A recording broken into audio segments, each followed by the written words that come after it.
Yes. I'm going to click there first. Okay. Okay. All right, we are about to begin. But just before I begin, Peter, who's here in the studio with me, has an announcement to make. So I invite you now just to listen to this announcement before we begin our life skills tutorial. Right, good evening everybody, good evening students. It's nice to be here again with you. I just want to tell you, everybody that there's been a CLC tutorial survey that has been put on Funder this afternoon. Please make sure that you go and you answer that survey. We really value your input. You would have received an email this afternoon about this survey, and you can go onto the CLC tutorial survey and then just click on tests and quizzes, and then you go down to publish copies and you answer the survey over there. I would really appreciate it if everybody could do that. It's open until next week, Monday. There's just 16 questions that we are asking, and it all has to do with trying to enhance the CLC tutorial experience. Right, I'll hand you back to Desiree, and we look forward to tonight. Thank you. Good evening, everybody. It's my pleasure to be here with Peter in the studio to broadcast our second unit, Unit 2 in our Life Skills Didactics module. And it is in particularly a beautiful day today. It's been lovely, and we just look forward to tonight's tutorial on Unit 2 Life Skills Didactics. I'm going to bring up our PowerPoint, and while I do that, I want to invite you to use group chat. If you connect from home, to use Q&A and just enjoy the interaction, the information, the presence of each other through this medium tonight in preparation for the next part of our module. So please use group chat as I bring up our PowerPoint that is going to lead us in discussions tonight. So it is spring day, and tonight has been, I see that we have Paro with us, and I'm going to ask you, Paro, whoever's out there, just to introduce yourself as I welcome you to tonight's tutorial. It's Unit 2 in Life Skills, and in particular we're looking at planning. So as I bring up the screen and I see a couple of people there, perhaps take a moment now just to introduce yourself and to say who you are and how you're feeling today. Hi Desiree, it's me, Emma. Hi, Emma. Hi. Yes, I'm feeling very good today. It was a beautiful sunshine day, and my mood is very happy, at present. Well, glad to see that you're with us tonight, Emma, and welcome to the Life Skills tutorial. And do feel free to participate as actively as you can and to make the best of our time together. And certainly when we relook at this tutorial on records during the latter part of the week, I'm sure we're going to learn a lot tonight.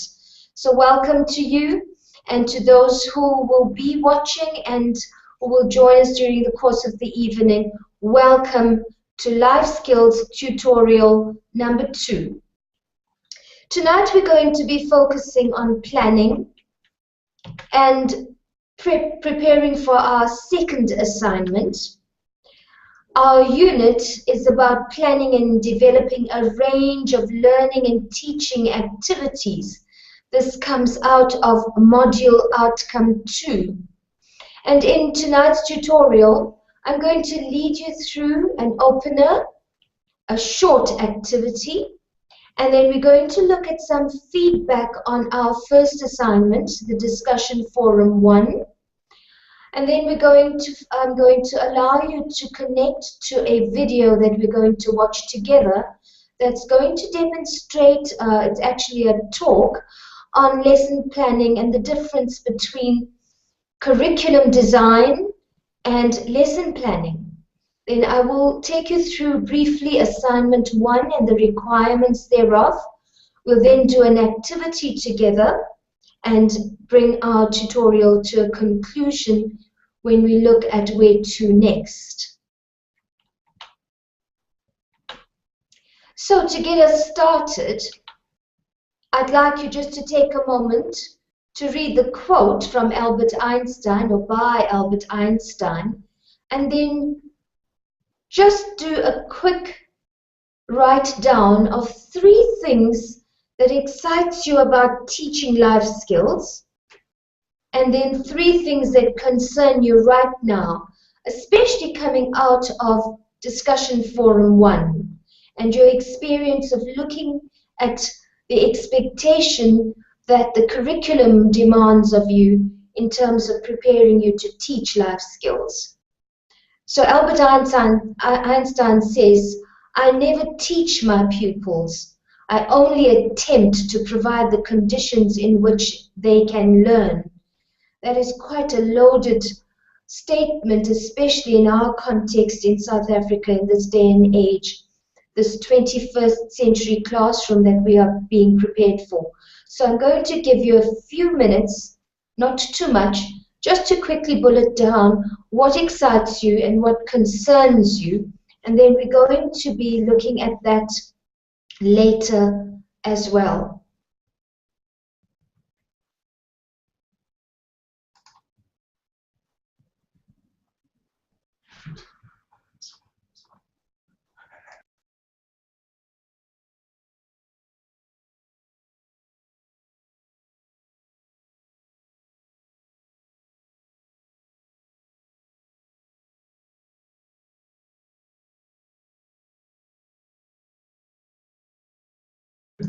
So in thinking about the 3 things that you could absolutely think of more that excites you about teaching life skills, and then those concerns that spring up into your mind in terms of actually doing it.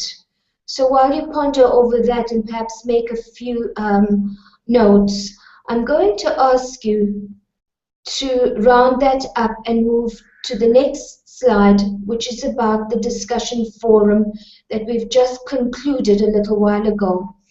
And in thinking about your concerns in particular, perhaps the discussion forum may have prompted you to ask some concerning questions in terms of preparing yourself as a teacher.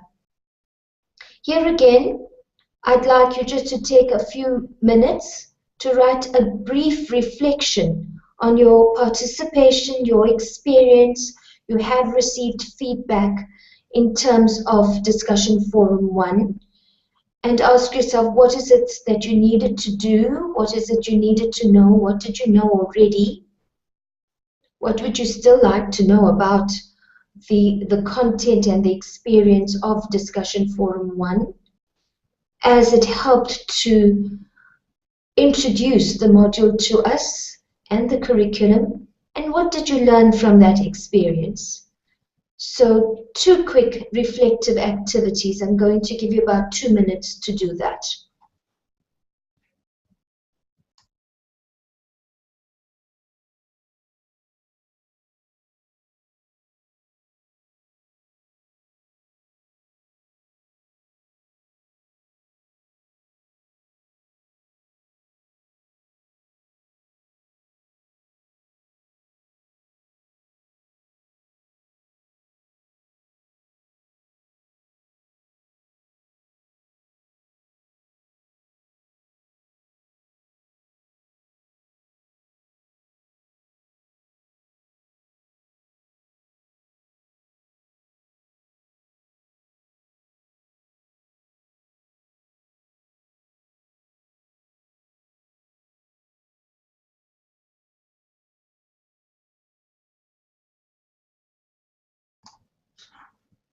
Okay, I'm going to ask you, Emma, if you can unmute and put your video on as well, and just share with me some thoughts that sprang up in your mind as I prompted those questions to you. And I invite those who will watch also to do so. Desiree, did you mean to do the questions that's on the PowerPoint slide now, or the one about the 3 concerns and the 3 good points? Because I'm still busy with the 3 bad points and the 3 good points. Sure, you're welcome to do the one that's on the screen now, and right. We'll come back to the first one later. Right. Just give me a minute or 2, sorry.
Hi, Desiree. Are you still there?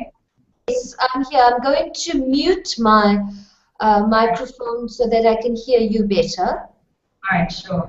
To be honest, my brain is a bit fried at the moment. I can't really think about what I have learned. What I do know is that life skills comprise 3 study areas. Yeah, that's about it. Sorry. I can't think further. All right. Have you got the CAPS document accessible to you? I can open it up now. Yeah, that's fine, but much of it had to do with the CAPS document and unraveling the expectations, the grades, requirements, the study areas, as you say, the specific aims and so forth. And then the discourse that occurred among the students, what did you feel the value of that was for you in terms of the discussion? To be honest, I didn't really understand, or I felt like we all gave the same answer pretty much from the CAPS booklet. So I didn't really note many differences in our answers. Correct. And so just to round up from my side of it, just some, reading all the responses was quite similar in response because of the way the question was designed as well. It expected you to identify and to look at the different sections of the CAPS document and its requirements. So some of it came through almost similar in terms of paragraphing and so forth. But the debate that I really expected to delve into was how is that implementable? You know, to actually critique the curriculum as a document in terms of the expectation that teachers are expected to do in the classroom, regarding the time, regarding the resources, regarding the climate in the classroom and so forth in terms of discipline. I think people did comment about it, some of the restrictions. I did feel that it lacked some of that depth. So perhaps for the next time, and especially for the next assignment, in providing the information one does need to also critique. And this is just a general comment, Emma, it's not specifically to you.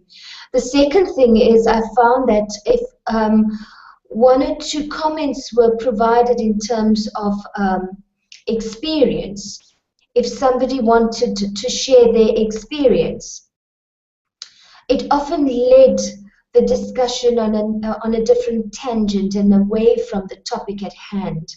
So just something to be guarded around is that one can be led astray to discuss a whole lot of irrelevant material that might be relevant to the person but not quite to the topic. So I did find, I think one of the students brought to attention about the whole English aspect and dictionary work and so forth, whether it was relevant to the topic at hand and whether it was part of life skills. So that was quite an interesting take also in reading through and being part of the discussion forum. So it is quite interesting that you are sometimes led, and that is how thoughts work, that it triggers other things, but be guided by the specific content and requirements of the question. And I'm saying this as feedback from the discussion forum, but as a pointer as well for the next 3 assignments that are ahead of us. So I will be spending some time tonight on assignment 1, which is the second assessment of the module. And I want to place on record that in researching and in critiquing, do keep focused on the requirements at hand. The rubric is quite specific about it as well. So thank you for your participation and thank you for your feedback tonight, but just as a general pointer, as I've mentioned. We're going to go back now to our PowerPoint and the rest of our evening. Tonight we're looking at module outcome 2, which is about planning and developing a range of learning and teaching activities which allow learners to broaden and expand their knowledge of life skills in the intermediate phase. So in terms of teaching jargon, we're talking about lesson planning and preparation of lessons. And to this end, assignment 1 and this CLC tutorial, which is based on Unit 2, focuses on planning. And so just to get us thinking around it, your next assignment, which is weighted 30% of your module requirements, is about planning and developing 3 consecutive lessons, 3 per grade, according to the criteria below. And at the end of it, you are going to submit 9 lesson plans.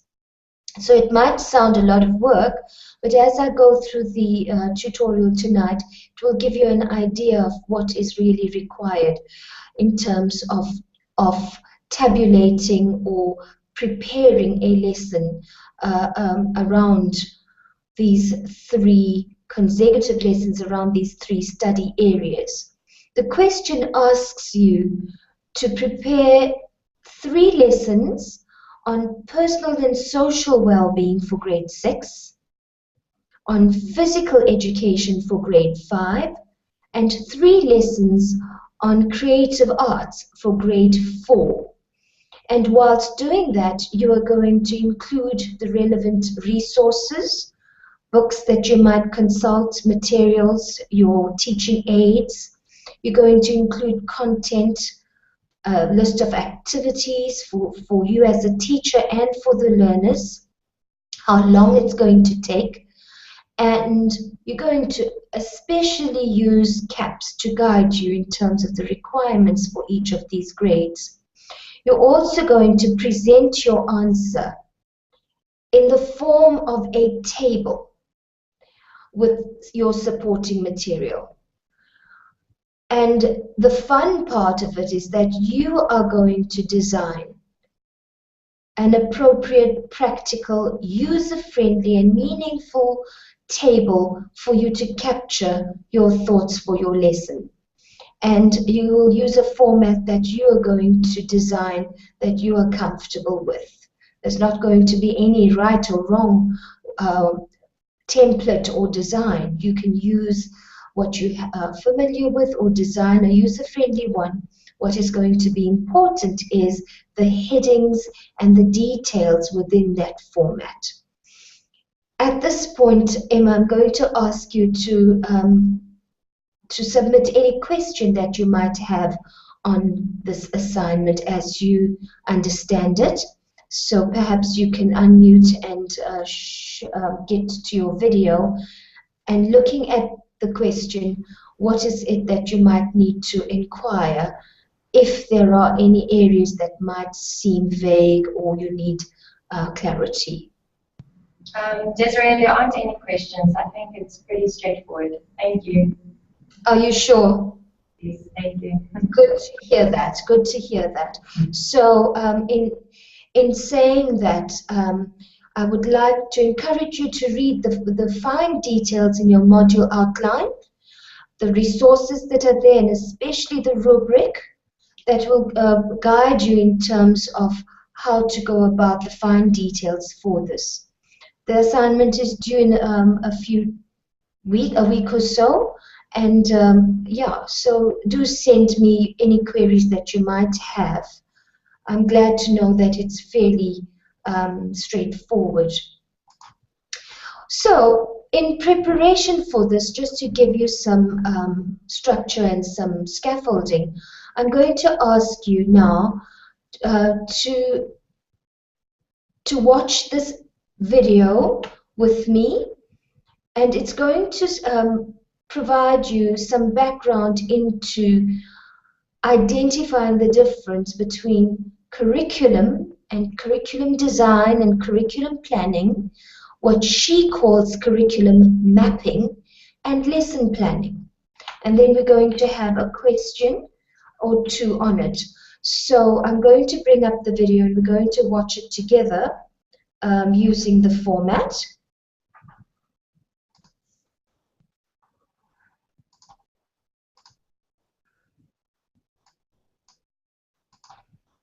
It's about 4 minutes long, and I want you to make some notes while you watch it and any questions that you might have.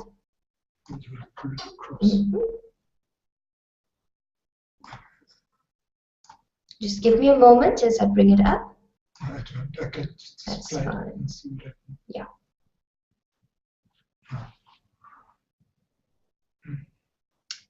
Just bear with me, I'm going to bring it up again.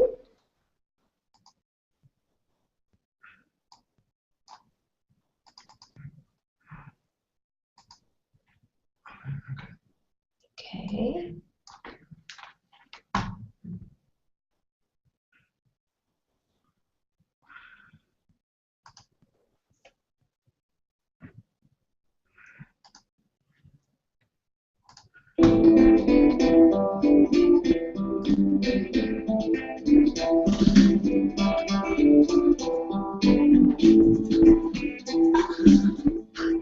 Hi, I'm Janet Hale. Today I want to talk about a question that pops up quite often when districts and schools start mapping. The question is, how is a curriculum map any different than a lesson plan? It's a great question to ask, and one that does need exploring.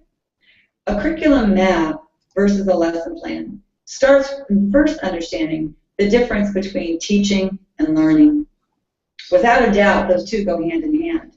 A curriculum map, whether it be an essential map, a consensus map, or even a personal projected diary map, about 90% of what is included in the map is focused on learning. What is it that we want the student to know? What do we want them to be able to do? Why do we want them to know that? When and where will that learning, that knowing and doing take place? And in what course might that learning take place? Versus the teaching of what we have determined the learning to be. When we think about a curriculum map, we have to remember that maps are made up of units of study.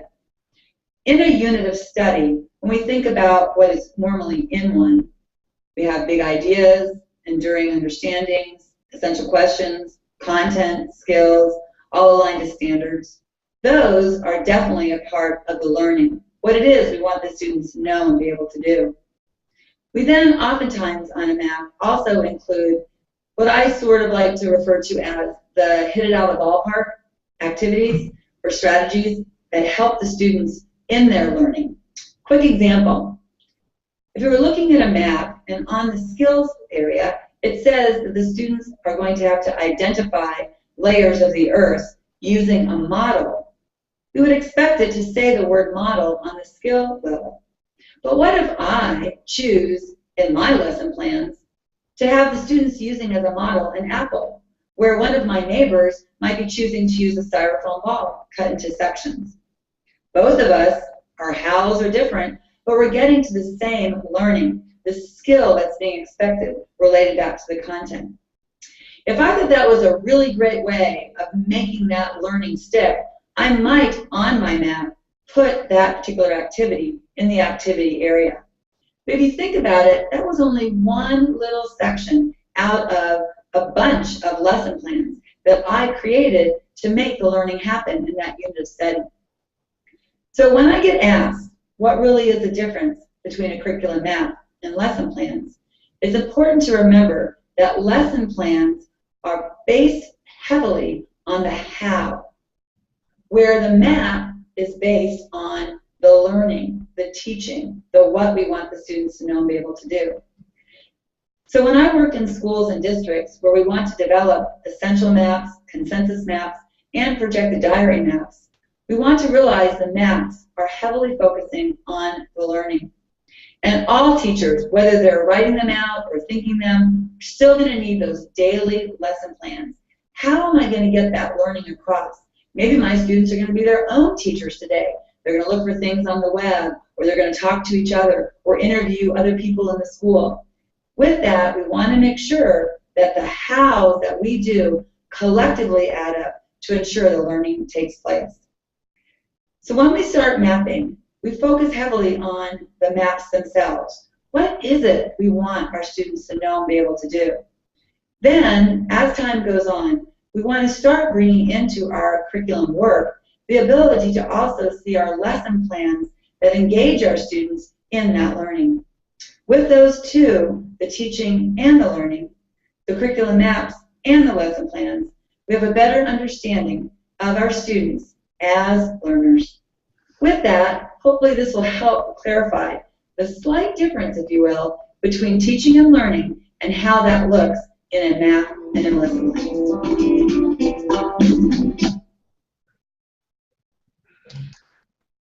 Okay, I think if I have to summarize two key concepts in that video, it's going to be what we teach and how we teach it. The what is captured in the curriculum, and how to teach it are those bite-sized lesson plans that we spread over a term, over the year, that delivers the what we have to teach. And with that, I'm going to move on to the next slide,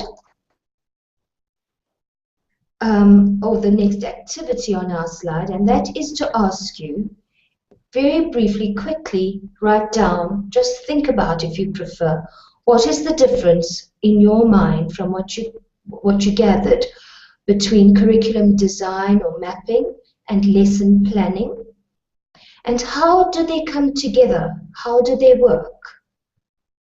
How do they work? A teacher's job is a lot about lesson planning and preparation that happens before you even enter the classroom. But it starts somewhere, and it comes alive in your lesson plans. So just think about those two questions briefly. I'm not going to ask you for feedback now, but it is essential to both your preparation as a teacher and for your assignment coming up.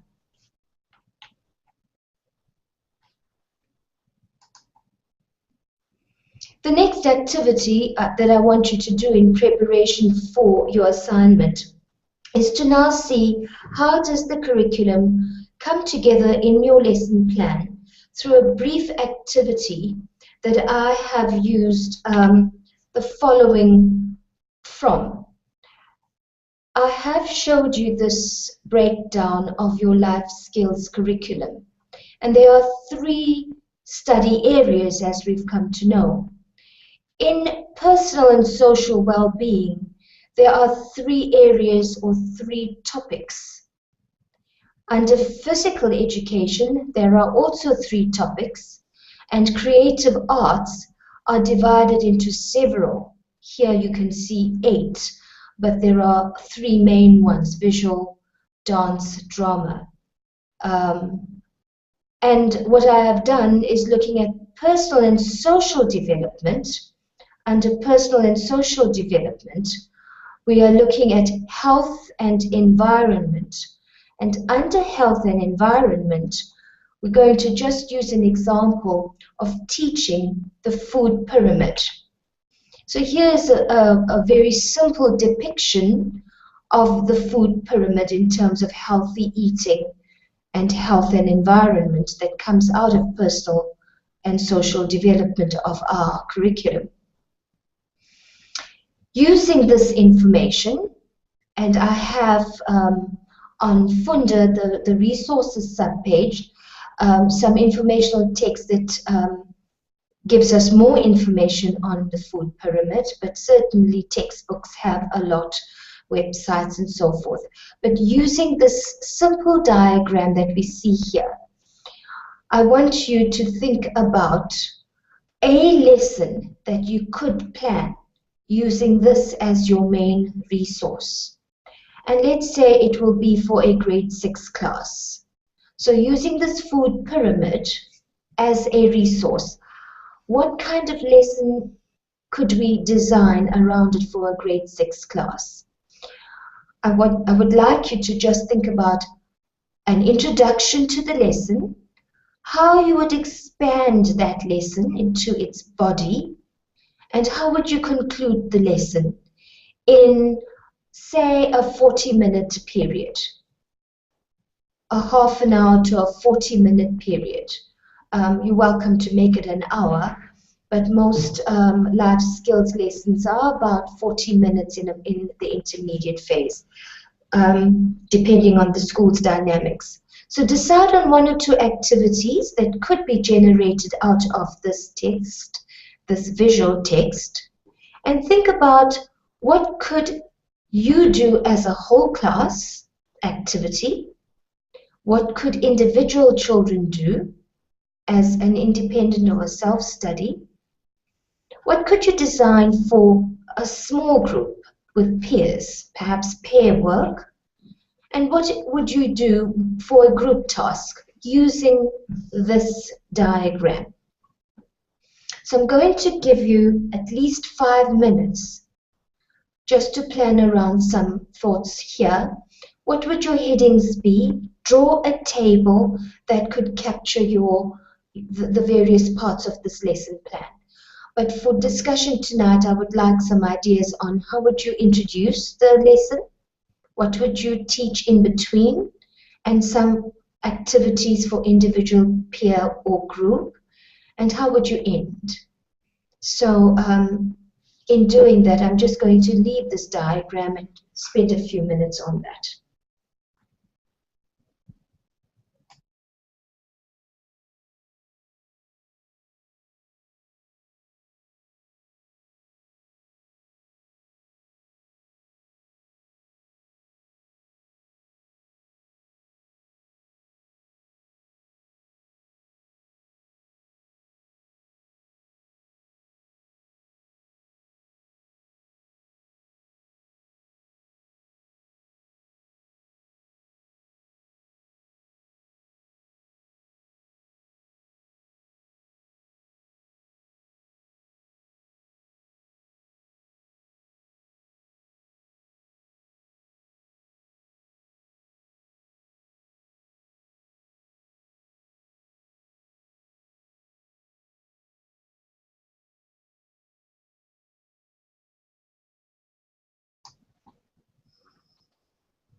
Emma, can I ask you to unmute and use your video camera now? Hi. Hi there. I know this is quite a tall order for you to engage in 5 minutes. No one can. And, and I don't expect you to, but let's, for the sake of the video, and for all of us who would be watching this again in preparation and as a lesson, let's talk about it. Okay. Go for it. How would you introduce your lesson if you had to have this as your resource and you are teaching healthy eating and the food pyramid? Okay. Well, I would use this the pyramid, and you could maybe make a lesson about healthy living and not just healthy eating. Because eating, your diet is a big part of health, but it also includes your exercise and the habits that you perform throughout the day, like sleeping and yeah, stuff like that. How would you start? Just imagine in the classroom now, and that's your thinking that you're going to capture in your lesson plan. And so, what would you do to begin your lesson? How would you introduce? I would start to ask students what do they think is healthy. I would ask them questions about what are their ideas on healthy food and healthy living, and maybe ask them what they ate for breakfast or what they would eat for lunch or dinner, and get an idea of what their meals look like, and ask them whether they think it's healthy or not healthy. Yeah. Okay, so just to use that part of your answer as an analysis, would that be a whole class activity? And what would you say is your strategy in terms? It would be a whole class activity at first if you introduce the theme of healthy living. Yes. But it would be like, I would ask the questions, but I would get them to try and answer it as often, answer as many of my questions as possible. Yeah. Get them to thinking. Right. So as a strategy, you're using question and answer. Okay. So when we move on now to our lesson plan, in your lesson plan, you will, in your introduction, use the strategy of question and answer. You wouldn't need to write up all the questions that you would ask, but certainly you're welcome to jot down in your lesson plan that under your introduction, you're going to use a question and answer technique. I'm going to show you 2 examples of a lesson plan. They are just guides, and they are for your use. If you want to, you can adapt it, change it, add to it. And I'm just going to bring it up now. So remembering your feedback right now and this very quick activity, I'm going to go through 2 possible templates for recording a plan of action in terms of lesson planning.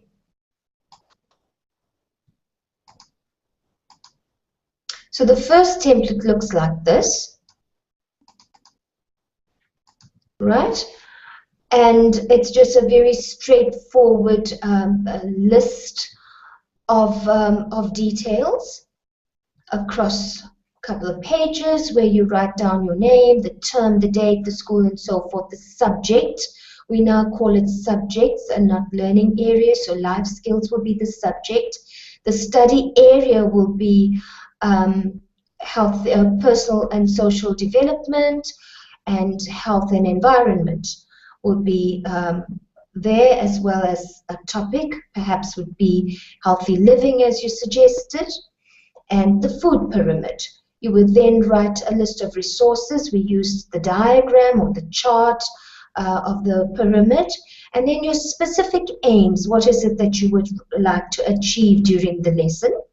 And that comes from the curriculum. The curriculum does spell out some of the specific aims. But what is essential is how you're going to start the lesson. Right? So we suggested that it would be a whole class activity with question and answers. Then you would think of the body of the lesson. Where would you go to next? What would you do? What would the students do? And what are some of the tasks that you will engage them in? What would be the application of the lesson? What would they need to do in terms of maybe an oral or written task? What feedback are you going to get from them that you have achieved your aim? And then what form of assessment?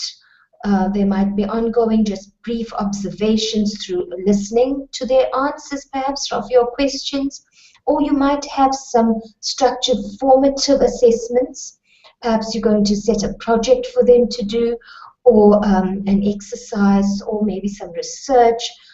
Maybe you want them to draw up a menu. Whatever the other aspects are going to be, you'll jot that down. How will you end the lesson? So this is part of a bigger picture, but within the one lesson plan, you have 3 aspects to think about. And then as a teacher, we always need to evaluate, how did the lesson go? What is it that we need to remember for next time? Perhaps you're going to need some kind of resource, or work with a certain group of children, and so forth. So your lesson plan then shows an evaluation and a reflection of what happened and where you would like to go next. Another example is more of a visual table, and here all the same details but shown in a slightly different version. Let's see, this one, yes. And here you've got again another format. So the layout of your lesson plan is a very personal thing. Perhaps it could be prescribed by the school that you're going to be in, or by a department, and you may have to conform to what is required at your school site. However, it is a very personal document, and it's always there's no stipulated format. The CAPS document does provide you some examples, but here again, it's the headings that are important. In this version, you have teacher action, learner activity, and I've included a column for individual, peer, and group. And here again, the assessment strategy could be question and answer, or written or oral, or some cooperative learning task, a reflective area. Now, for your assignment, I'm going to need 9 of these, 3 per grade, 3 per topic. All right, so, and they're going to have to flow. So each mini lesson, if I might call it that, will need an introduction, body, and conclusion, but it's part of a 3-lesson program, or a 3-part program that you're going to develop around your topic. So I'm going to go back just to assist you to a previous slide, just to show you here again where it's coming from. I'm going to get back to my PowerPoint. Just bear with me, I'm almost there. And so a previous slide here. This slide shows you 3 study areas. And the one is for grade 6, the one is for grade 5, and the other is for grade 4, that you're going to develop or plan your lesson plans around. And here are the 3 areas, or the 3 topics that you can design a lesson on. I've showed you one example under health and environment. You could do 3 of those, or you could do 1 of each. Choose a resource, choose a text, and develop your ideas around it, coming out of the CAPS document, but certainly building around your resource as a teacher. What is it you're going to teach? How are you going to teach it? And it's going to come out of one of these study areas. Emma, do you have any questions to raise after I highlighted and explained this to you? A vast virus database has been updated. Sorry, just ignore that. I don't know what that was. But having just explained briefly what the assignment is requiring you to do, are you okay with understanding it? Yes, no, I'm following, and it seems like I'm understanding it. So, no questions. Sure. So in submitting your 9 lesson plans, I'm going to also ask you to submit your supporting documents. However, we do not need several examples. 1 or 2 examples that you're going to use. I want to see how it unfolds in your lesson plan. So you do not need to submit several resources and a whole host of texts and so forth. Just those that are specific to your lesson plans. Sorry, I do have a question. When you say supporting documents, do you mean that we have to actually make a worksheet that, like a worksheet for the activity that we are designing? Is that right? Yes, Emma, like I used the pyramid as a resource. If you use a worksheet as your resource and you're designing that and you're going to teach out of that, and that's going to be your main resource for teaching out of, you're welcome to submit that. If you use material from a textbook or a chart or a website, a video, whatever it is, you're welcome to submit that. But certainly it's not a whole list of repertoire. Just those that you're going to use to illustrate where your lesson is being developed around. Does that help? Yes, thank you very much. Sure. So let's move along, and as we move to our concluding remarks, I just want to bring up that first activity that I asked you to do, your three things that excite you about life skills and teaching it, and 3 things that concern you. And as I leave this quote up for you, just round up your thoughts, and then I'm going to ask you to share that as we bring our tutorial to a close.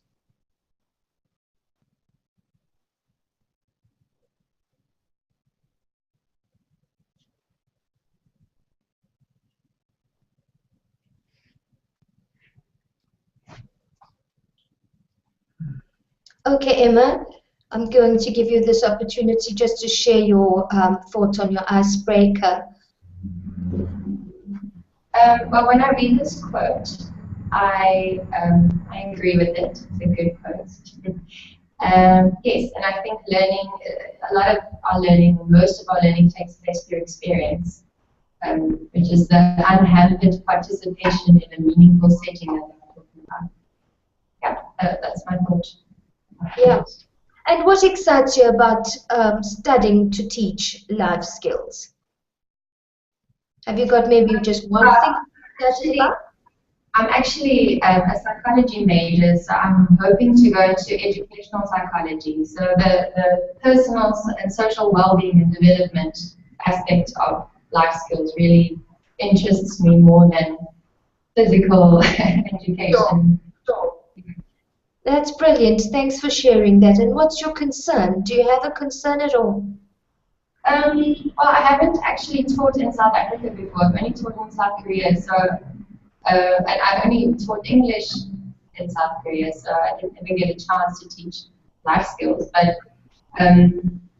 from what I've read and from what we've like dealt with in this subject, like South Africa's got a lot of poverty, so I think that's quite a concern when you're teaching life skills, because students have different ideas, or they relate differently to things. Yes. So you can't just assume that everyone has a smartphone, or everyone comes from a relatively stable or wealthy background. Sure. Yes, that's quite a concern, and how to deal with that. Yeah. That's the challenge of all our teaching, I think, the context that we're going to find ourselves in. And that challenge, I don't think, is going to go away very soon. But hopefully, through life skills, we can still make a difference. So thanks for sharing that. And then I'm going to just round up by reminding us of our next tutorial, which will be on the 22nd of September. Also at this time, between 7 and 8. And it's going to focus on module outcome 3 and unit 3, which is about assessments and planning for, scheduling it, and so forth. So we look forward to seeing each other again on the 22nd of September. And a reminder again about accessing Funda regularly, keeping abreast with the announcements, the details for assignments, the lessons that are posted there in preparation for the CLCs and your assessments, and just have fun. And remember, as I said previously, sky's your limit, and we are about making a difference. What you put in is what you will get out. So all the best as you tackle this assignment ahead, and your further success for the rest of the semester. Thank you, Emma, for joining us tonight. A very good night to all of you.